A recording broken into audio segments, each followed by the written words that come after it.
Hey, hey, hey, I'm Michelle. And I'm Gretta. We are girlfriends who have always been seekers. We love learning, sharing, and most of all, we love having those soul-to-soul moments with our girlfriends. Our podcast is about spiritual connection and sisterhood. You are not alone. So grab your glass, get comfy, and join us as we make some noise, light up the room, and Get into it.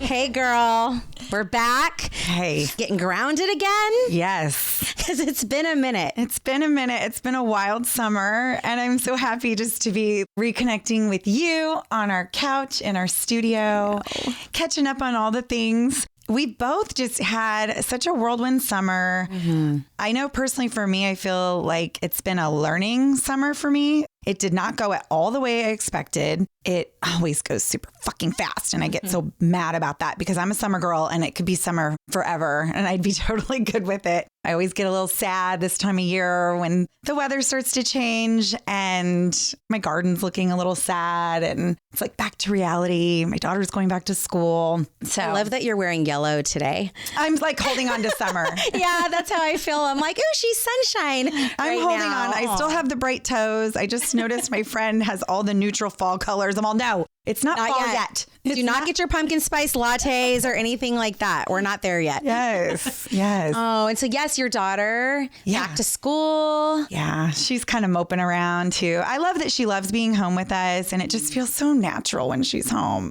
Her room at the end of the hall, I can see it from the kitchen and it's just like the door's open, the sun's coming in. There's life in there. I love when she's home. She helps me around the house. She sings. She has a beautiful voice. Aww. Like I definitely feel it when she's not there. And it's going to be tough. But I'm also so happy for her. I mean, the amount of growth that she's had since she's moved out and all the adult responsibilities she's taken on have blown me away. I think a lot of moms can feel this. It's like, it's such a pull. You have to try to not be selfish and like see all the good that it's bringing into their lives. And it's just such a pull. Like, I know. And I think it's in all seasons too. It's like when they're really little, you know, and you're sending them off to elementary school and summer's been fun, whether, you know, they were in daycare. It's still like you're in a different groove during the summertime.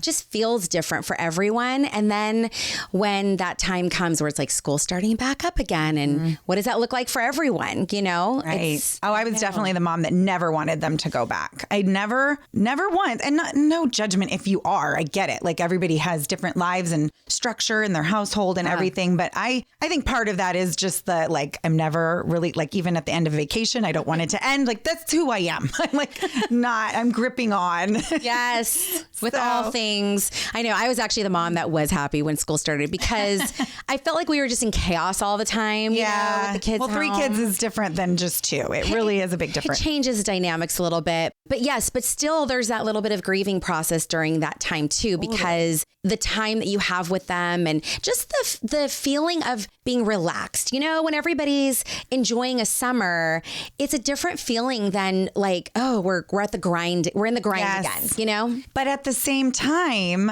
I do better when I have a little more structure that summer just does not provide. Like getting up earlier, getting out, doing my workout, like having that time for work that's more planned out. And when the kids are home, it's sort of like a whirlwind. You're just doing, fitting it in wherever you can. I mean, even just like what you were talking about, like you were like, I worked out this morning. I did it in my room because if I looked at anything else, that's it. I'm derailed. Yeah. Like now I'm looking at laundry, I'm looking at dishes, you know, so it's like, get it. If I can just do it immediately. But that was because I knew what time the girls needed to be at school. I knew, you know, so I was able to plan that and get that in there versus like, oh, we stayed up a little extra late last night, snooze on the alarm clock in the morning, you know, all those things happen. Before we go too much further, I love when we take a moment as we do ground to really like pick up our ceremony book. This is the book by Brianna Weiss that we reference a lot. It's kind of been like our, what do you call it? Like a mascot or I don't know, like something that represents. It's literally our ceremony, our practice in our podcast. Yeah. So I think as we get back into the groove with school and maybe people's work schedules are changing and all of that kind of thing. This is a ritual, I think, for us. And so I also love to talk about other people's rituals and what you're doing to ground yourself. And if you don't have one, maybe this is a moment to think about, what can I be doing?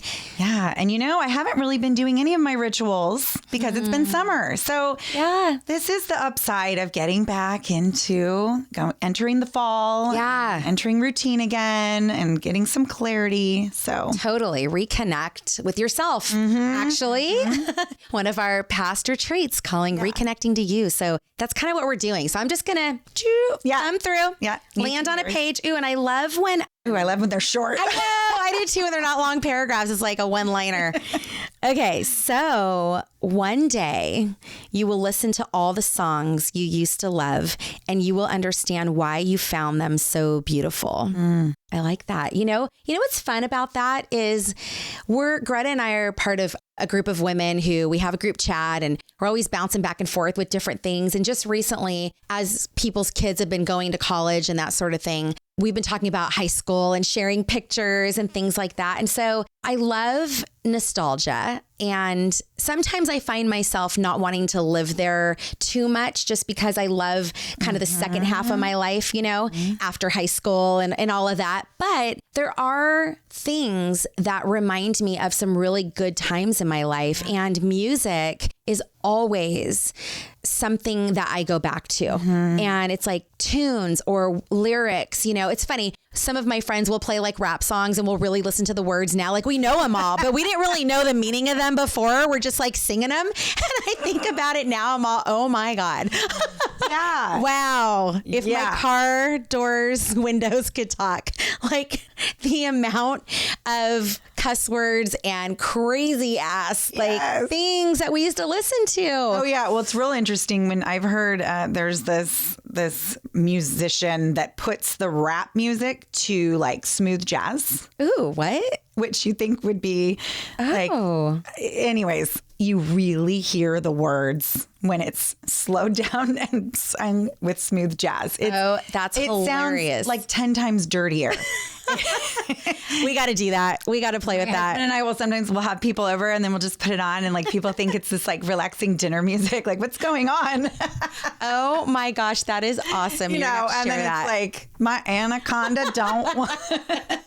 Okay, that is so freaking fun. You know what? I was actually I don't know if you heard this Mel Robbins podcast recently. Did you hear her episode on music? I have not been listening to anything lately. I've been like zenning out, but it's so good because it does talk, and I can't even tell you right now everything it's about, but basically she was just talking about the importance of music and how it really does trigger things in our limbic system. And she also said, which this I thought was such a fun tip, and you're reminding me about it. She goes, if I have a dinner party, when it's time to like pick up the dishes and get the dishes done, at the end, because everyone wants to just sit and chat and things are just, and you don't want to break up the vibe, right? She goes, but I'll start playing disco music. And the minute disco music comes out, it's like all of a sudden everyone's in this different place, at vibration. Yeah. And they all start helping. Like everyone starts picking up and they're dancing to it. She goes, you can't put on YMCA and people just sit down and do nothing. Right. Like I know that's old school, but really, like you can't just sit there and act like it's not playing in the background, So music is gonna start moving. You're gonna move. Yeah.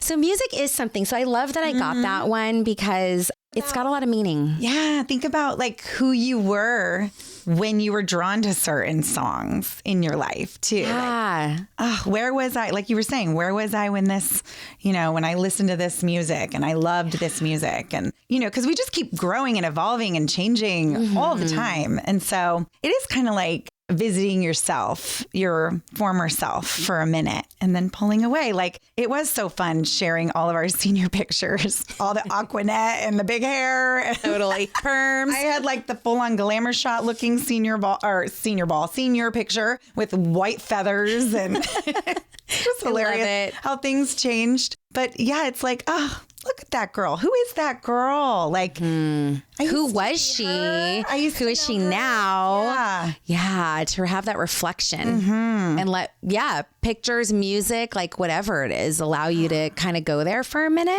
and appreciate. It's not looking back and going like, oh my gosh, there was no wrinkles, it's flawless, whatever. It's more like, wow, I used to be her, and now I'm this grown woman. Yeah. And I know everything that young girl has been through. Yes. It's such a trip. It is. Well, and it's funny for me, I was laughing internally. Nobody else, I don't think, really got why this was so deep to me, but I sent a little Instagram reel thing that somebody had sent me about my high school. And so as we were posting pictures of ourselves, which I haven't, my mom has mine. I got to get it from her. But anyways, we were doing that. It just so happened that somebody had sent me an Instagram reel, and it was this guy talking about the high school that I went to. And it was, again, another realization, because I was reflecting on who I was as everyone's sending the pictures, and we talk about this in our podcast, how, I may have had a little bit of a rebellious personality, and, our mascot was a rebel at San Lorenzo High. And the guy, he was talking about the school, but he was saying all these things about just what kind of students were there, what kind of school we were. And so it's kind of funny, because when people meet who you are today, they may not know all of this background that you bring with you and things that you've experienced. Like, I went to a very diverse school. I don't know what your story is as you're posting your picture. Yeah. You have a whole story behind that, of who you were. So yeah, I just think it's really interesting to spend that time to really go, wow, who are we? And music, I think, does that. Yeah, it does. I know you got the perfect thing for today. And actually, with what the reminiscing of, that was so fun. It's so fun to have girlfriends that it's like, that's not something I would have done. I wouldn't have gone up into my cabinet and pulled out my graduation picture. Right. And I didn't even know it was up there. Like, I found it pretty easily. I was like, oh, this is it. It's right here. It was meant to be found. I know. And then with it, I also found Steve in my senior ball picture, and that was pretty cool. That was fun to see. Yeah, he was such a baby. I know. You guys were so sweet. Okay, I'm going to do mine. Let's go. The mountain often hides within it the magic we had been asking for all along. So I do feel like that's what this summer has been.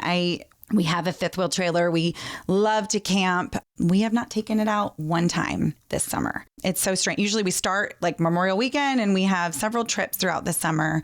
And I booked them all like back at Christmas time. So there's a lot of planning and strategy and stuff. But every single, not only camping trip that I booked, but almost like everything I tried to plan this summer had to be moved or canceled.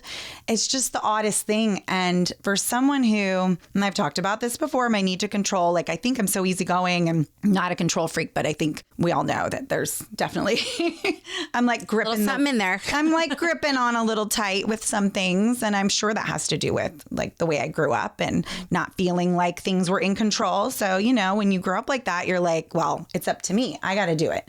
Yeah. And so I feel like this summer has been this letting go of the control. And when I read that, it's like the mountain. And that's my thing I'm tackling this summer. I've been, I think, for a while, but it really like showed itself to me the last couple months of just like, we are not in control in this life. And you kind of just got to roll with it. And life can be really beautiful when you loosen the grip and kind of just allow it to unfold like a beautiful lotus flower. I think I'm starting to kind of really understand that meaning of that. God knows the bigger picture. We don't know what is around the corner. If you zoom out and see the whole picture, it's like there's a plan there, and you kind of just got to like trust in it, as hard as that is. Totally. I wonder if COVID kind of helped us with that a little bit, because we really had no that was scary. Control over a lot of things during that time. And I wonder how much it kind of groomed people so that when all these kinds of things shift in our lives now, it's like, whoa, well, we went through, like we collectively, like it wasn't even just us individually. It's like there was a collective kind of stopping point in the world. And so now as we go through life and things shift a little bit, even though, we're out of that, right? For the most part, we can still use some of what we learned and what we experienced at that time. Yeah, I like what you're saying about that. And I think that's so good if people could look at it that way. I think, unfortunately, through COVID, there was a lot of divide because of fear. So if you were living, and I noticed it within my own group of friends, that fear took over for some of them. And it was just really difficult for them to they wanted to control more. So it's like, it just kind of depends on what lesson you wanted to gain from that experience.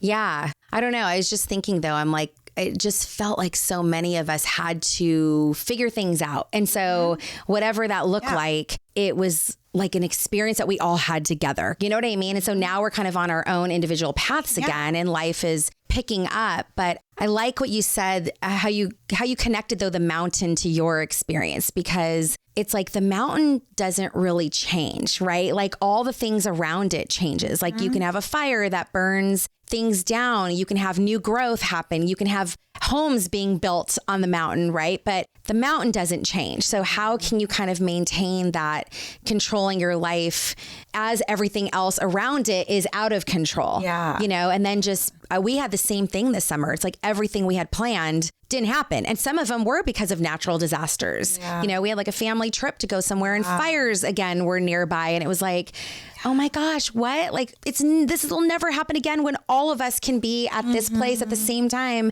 the way it was supposed to go down. And it was a bummer. Like we had to process that for a minute, you know, but again, I think you have choices and you can go, oh my gosh, I can't believe this is not happening. And you can sit in that place of like, I had this whole plan and what am I going to do now? Or you can go, well, what does plan B look like? Or C, because maybe B, you could be on your way to that. And then you can have another, you know. And you don't know diversion. Why things are happening the way they're happening, but you kind of have to, it's change of perspective. Yeah. Because I did used to be the person that could totally want to throw the tantrum and be so mad that, you know, because I envision every fucking last detail. This is just who I've been since I was a very small child. I mean, I remember my parents telling me like, oh my gosh, you build so much up in your head. It's just, I'm an artistic, creative person. So I think that's kind of can be the downside of it sometimes, because you plan and you think things and you envision things. And then when they don't come to fruition, it can be heartbreaking. So you can either sit and mope about it and be sad and then waste that present moment being in that place.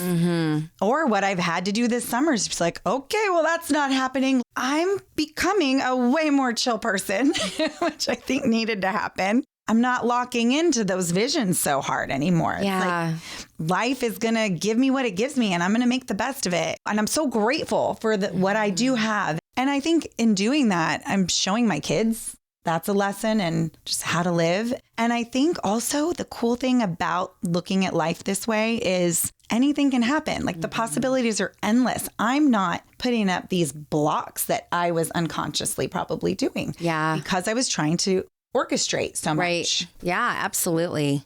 I know. It's really interesting to kind of just really dive into that kind of stuff because we don't always spend a lot of time really figuring it out. And then when you reflect on it or you and I will get together and go, oh my gosh, we haven't seen each other in, like a week or 2 weeks or whatever. And it's like, what's been going on? And I don't know. I feel like there has been a shift even in conversations that we've had a few years ago compared to even now, like there has been this chill vibe that's kind of moved through how we're going through life. And I don't know what that is. I don't know. Some of it's age. I don't know. Some of it is just, doing self-work. I know for me personally, I go to therapy off and on. I don't do a lot of reading of books. I listen to a lot of podcasts. I talk to my friends or family about what I'm reading. Just, I think really getting into those places where we can process this stuff so that we can choose different. That's so interesting because I think this is the first summer that I have not been doing any of my practices or even listening to podcasts. I kind of have had to. So I think that's good for people to know too, because I have been in study mode for I don't know, over 10 years, reading everything I get my hands on, listening to every podcast, like absorbing, needing more and more information. Well, I just got to this particular place this summer where it's been like, I need silence and I need to just process, like you said, like kind of just sit and just allow the lessons and everything to come forward. Well, I was going to say, we need time to practice all the things that we're consuming, right? Like we're receiving all this information, but when do we have that time to actually put it in practice? It's one thing to talk about it, but to actually be living in it. Yes. And go, okay, how do I do this? And I don't need more information right now. Yes. What I need is to have an experience. Yes, put it into practice. And that's what it is. It's like you can know it. You can know it inside and out, but it's those life experiences that happen that at face value, you're like, well, this fucking sucks. And why did this have to happen? It's like, now that's your opportunity to see it differently, to learn from it, to put your practice, put your tools that you've gathered all those years into practice. And I think I'm doing a lot of that on my mat. It's so funny because I was thinking about what I wanted to talk about today. And, part of what we discussed is like, hey, we just want to do a check-in with everyone, let everyone know kind of what we've been doing and these types of things that have been happening. And so for me, I took on a second yoga class. And it's so funny because when I even reflect back and think about when yoga came into my life, I was resistant to it. Like it came to me, actually. I didn't actually go to it. And then there was a big pause. There was a big break from when I was teaching a long time ago to now.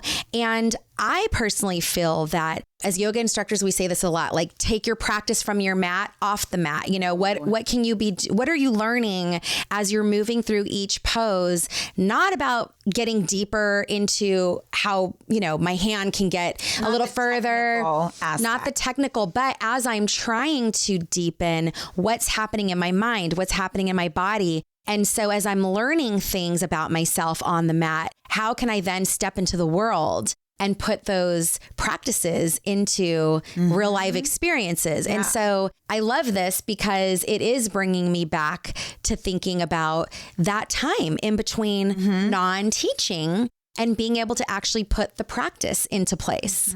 And it's so profound because as I come back now, so many years later, my practice and my teaching is so much deeper and so much more rich than I could have ever have imagined. I mean, if you would have asked me in my teenage years that I was going to be teaching yoga, I would have been like, I don't even know what you're talking about. Like, what actually is yoga? And to sit here and go, this is almost like a necessity in my life. This is something that I feel like I can't even live without anymore, has been amazing. So you mentioned the world, not the world, even though so much of this is about being in the world, but it's like we collect tools along the way. And sometimes we don't know when we're going to need to use those tools. And so for me personally, yoga was one of those things. And that's what helps me to stay very grounded and like that mountain.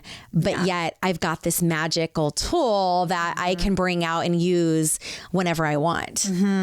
Yeah. It's been fun. I know. It's been so fun. No, I love that you got back into it. And it's restorative yoga. So it's totally restorative really yoga. Cool. Like that is my jam. Kind of all I'm into lately. How can I relax more? I do my little 10 minutes, like a stretching restorative. And I'm like a cat, like, oh, I feel so much better after. Yes. So that is probably like the only one thing I have been doing, as well as growing and putting the tools into practice. Oh, just that little thing. Yeah. Just that little thing of growing. That's what you've been doing. Okay. I do. Yeah. I don't know. And I do know.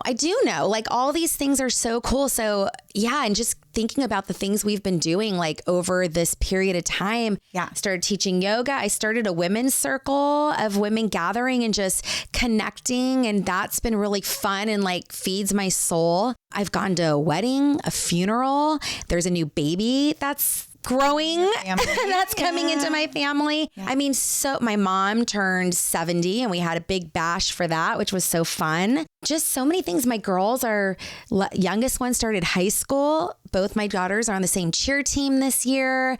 My son is working a lot, going to the junior college and just continuing on with schooling. I mean, there's been so many. My husband actually went back to school. Like so many things that have been happening in this short period of time. Yeah. But like, this is life, this is what we've been doing. And this is what's giving us time to practice all these things. Yeah. So many things. Yeah. I mean, you can study, but you got to put it into play.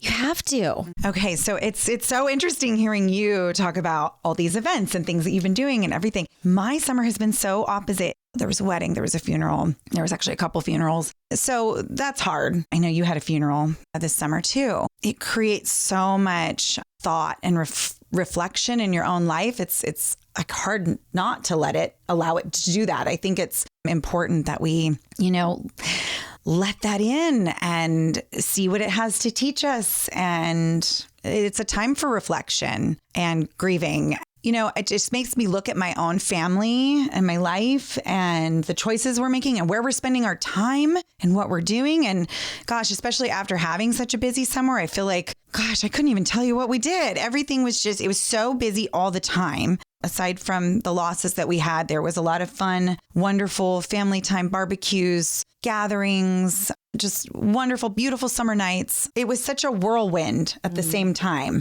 And I think it's good to, you know, reflect and be like, okay, how do I want to spend my time? Who do I want to spend my time with? What is important to me? Because we could get so swept away, swept away. Like in the letting go and kind of letting life unfold, there was also that too. Like, okay, let's strip away some of the extra. Yeah. Which I did experience that in COVID too. So this is probably the second time I've experienced that feeling of, well, who really matters to me? And who do I really, you know, want? That we're just here for such a short time. It's like a blink. My father-in-law was just saying that to me last night. It's just unbelievable. Like, yeah. He was just saying, like, you've been in our life for 30 years. And like, I remember when my mother-in-law was my age. That's what's so crazy. It's like, I remember her. I'm about to turn 45. And it's like, I remember her. Yeah. 45. That's kind of a trip. Yeah. You get to the age of somebody that you remember, you know, meeting and looking at them and their, you know, momhood and wifehood and all these things. And you're like, I'm there now. Yes.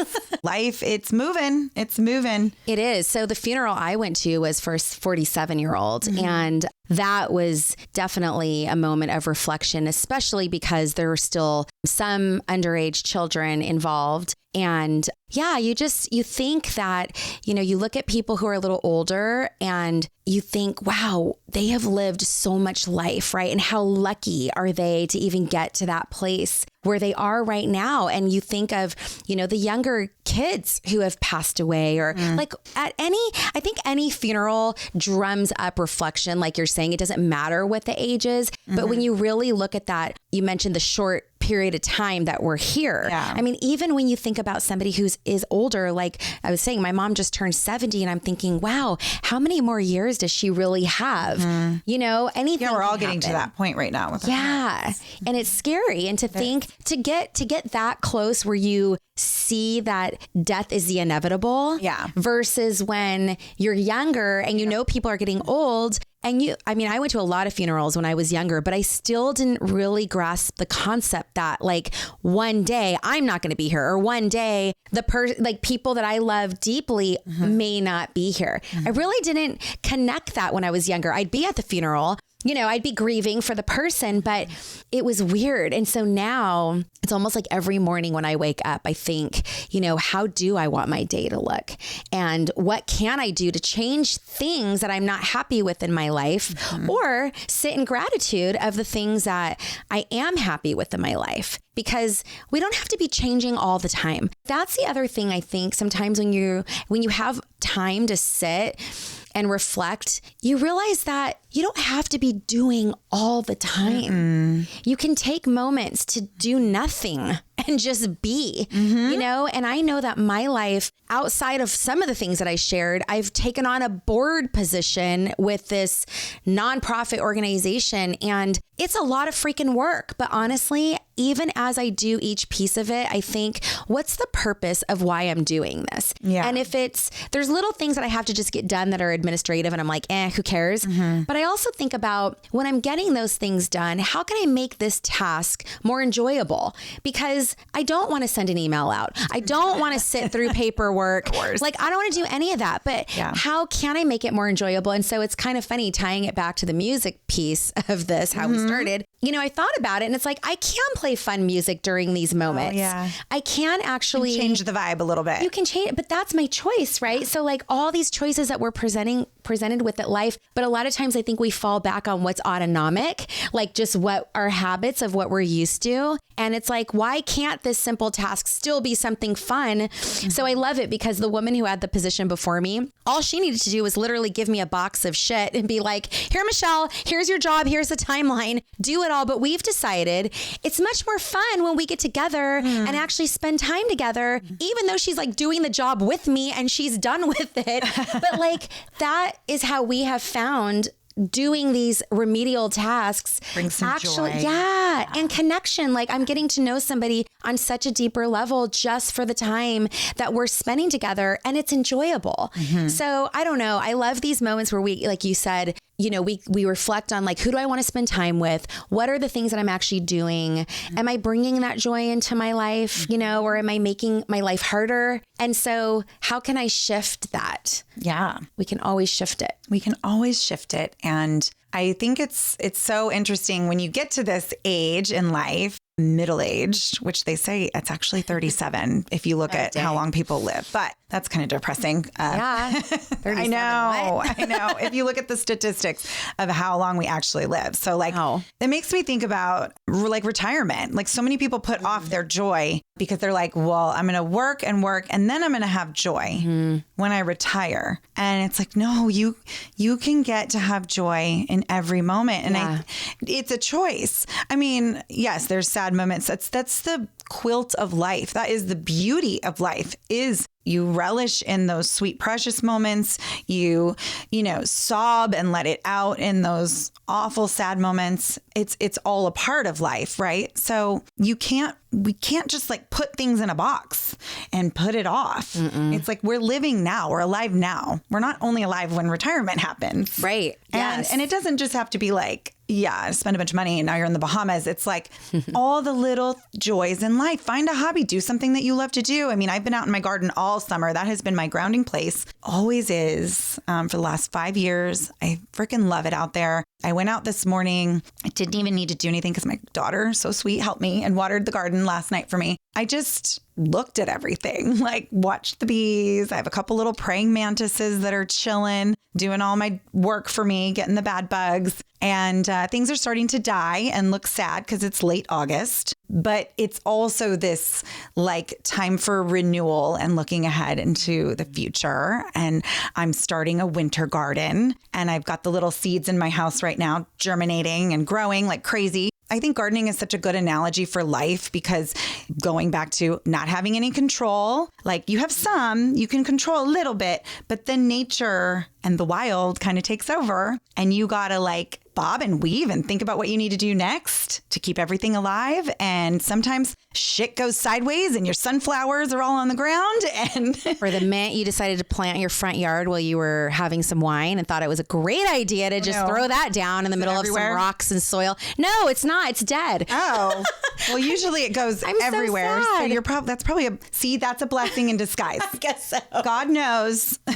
God knew. Because mint is like a son of a bitch and it goes everywhere. And you really should never put it in the ground because they're like a weed. You can't control it. And I know, but I wanted it so bad. And it's in a little pot.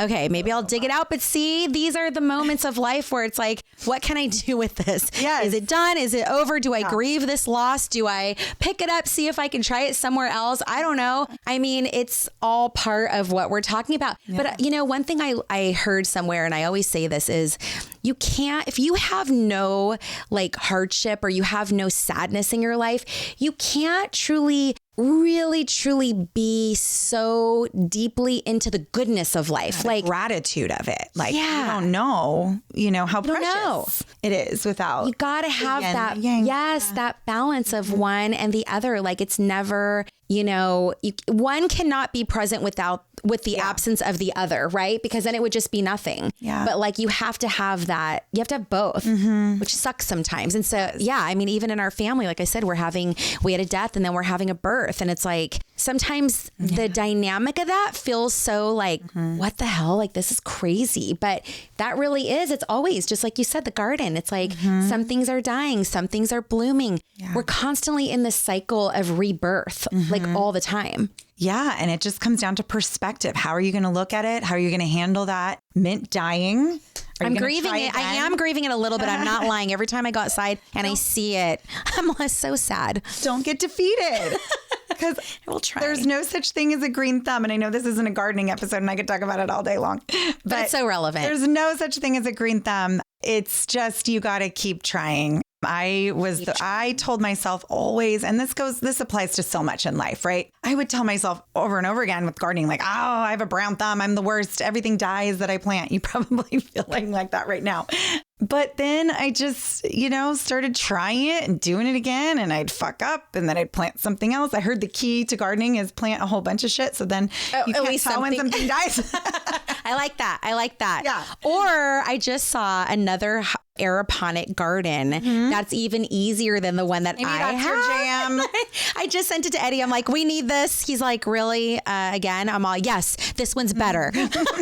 This one's easier. It comes with all the things already ready to go. Anyway. But Eddie had some luck with tomatoes. Yeah. And it is so fun. It is so fun growing something and then getting to eat it. Like, you know what else is so fun about it? And this is where I think if I ever had a garden, it would be just for this purpose, really, is it was so cool. We harvested the tomatoes. We had some peppers. And then all of a sudden, out of nowhere, my neighbor comes down the street with like all these peaches, these tiny little peaches that she just grew on her tree. And she had a bag for us. And I'm like, ooh, I've got some tomatoes. Like, we're not going to eat all this. So that whole like communal exchange was so cool. And it started again to make me reflect on so many things. Like when I went to the grocery store and I'm looking at food and I'm going, how is it possible that these grapes are coming from Mexico, or wherever, and they're still green and full like this? I have no idea they've been gassed with. A little odd, right? It's a little odd. And so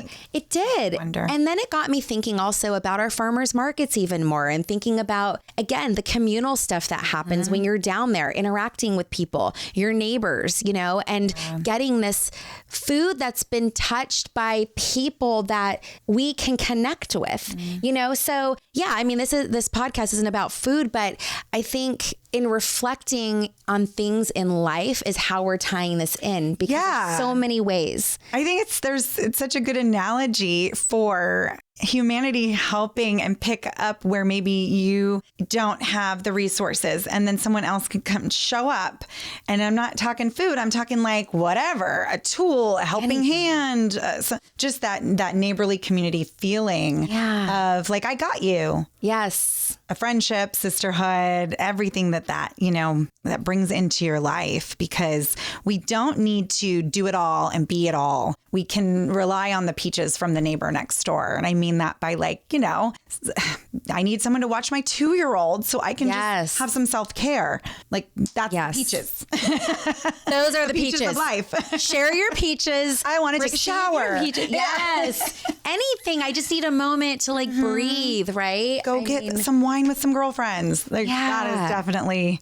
But you know what, Greta, I think, one of the things that I have found is like a theme throughout a lot of our different podcasts is it's constantly going back to kind of the mind-body connection, the place of awareness, and just always checking in, And again, whether you're in a non-doing phase of your life or whether you're in a practicing or doing phase, like it's so important. It doesn't have to be the first of the year. Like it doesn't have to be New Year's Eve where you decide, oh, it's January 1st. I'm going to make all these changes in my life. It can be, August 13th when our kids start, some of our kids started school or whatever it is for you. There are moments and times when seasons change. It could be the season changing, right? 4 times a year. Even if you live in California, you can go quarterly if you're a math person.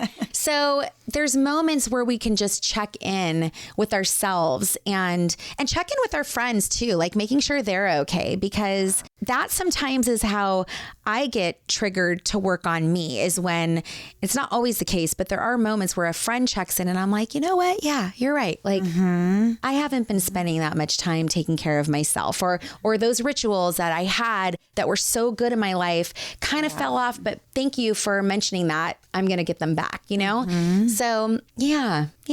I know. And you've been really on the hamster wheel just with the phase you're at in life with your girls' schedule. And they both don't drive yet. Almost, though. We're getting there. A lot.